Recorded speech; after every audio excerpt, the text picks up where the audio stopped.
న్యాయం చేయవలసిందిగా రాష్ట్రపతి నుంచి ఇక్కడ ఉన్నటువంటి వికలాంగుల ఏడి వరపట్టి ఇంచుమించు 34 మంది అధికారులకు మా అసోసియేషన్ ద్వారా రిప్రజెంటేషన్ అనేది ఇవ్వడం జరిగింది.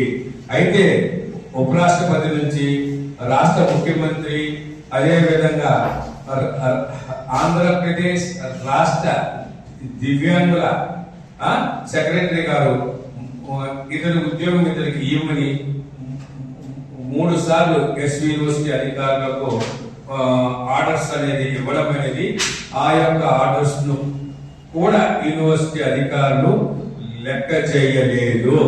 ఇంకొక విషయం ఏమిటంటే సరే సరే వీళ్ళ అధికారులుగా ఈ విధంగా చేశారంటే మళ్ళీ నేను ఏం చేశానంటే మాకు వికలాంగులకు సపరేట్ హైకోర్టు అనేది ఒకటి ఉంది. ఆ యొక్క హైకోర్టుకి నేను ఒక ఇది అనేది వేశాను. ఆ యొక్క హైకోర్టు జడ్జి గారు ఆన్లైన్ లోకి వచ్చినప్పుడు ఏమయ్యా 201 ఉద్యోగాలు ఇచ్చారు కదా, సెక్షన్ 75 ప్రకారము వికలాంగుల ఉద్యోగాలు వికలాంగులకు ఇవ్వాలి కదా, నువ్వు ఈ విధంగా వికలాంగులకు అన్యాయం చేస్తే ఏ విధంగా అని యూనివర్సిటీ రిజిస్టర్ గారిని అడిగితే రిజిస్టర్ సమాధానం చెప్పలేక రెక్టార్ గాని సార్ మీరే ఆన్సర్ ఇవ్వండి సార్ అని అన్నారు.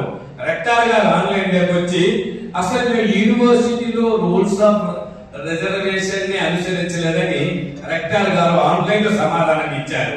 ఇదేమన్నా ఎస్వి యూనివర్సిటీ ఏమన్నా వాళ్ళ యొక్క సొంత జాగీరారా లేదంటే ఇదేమన్నా వాళ్ళ యొక్క సొంత జాగీరారా?